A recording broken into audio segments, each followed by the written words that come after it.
All right. So I'm going to take a little detour into some box canyons as we go along. This is basically about anatomy, but as I touch each point on anatomy, I'm going to tell you why it's important and what it means. So it'll take a little longer. What you want to do is minimize memorization, especially if you're a body-breast hybrid. How many in here are dedicated breast imagers? And how many are body-breast hybrids? Well, probably the majority. You just don't have time to memorize all this stuff, and you got to know everything about neuro and abdomen and chest and GU and GI and all that stuff. So you can't memorize that much. It's too much to remember.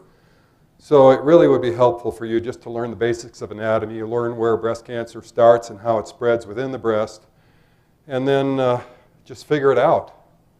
If you understand a little bit about pathology and a little bit about anatomy, you don't have to memorize a lot of stuff.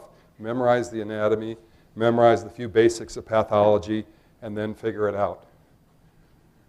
And don't think of everything as fibroglandular tissue. On mammography, that's okay, because anything that's water density could be fibrous, it could be glandular, it could be ducts, it could be TDLUs. You don't know what it is. It's just water density. But on ultrasound, you can distinguish all those things. So I don't like the term fibroglandular because it doesn't really describe what we're seeing. And don't call fat lobules breast lobules. Fat lobules are part of the stroma of the breast. The lobule, the breast lobule, is the TDLU, the terminal ductal lobular unit, the functional unit of the breast.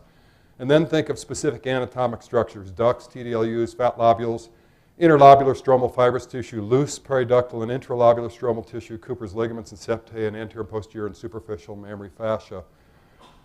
Don't memorize them now because we're going to talk about each of these. And then you think of breast pathology as some alteration of the normal anatomy. And most real breast pathology isn't stromal, it's parenchymal, so it's of duct and TDLU origin, with TDLUs giving rise to maybe 85%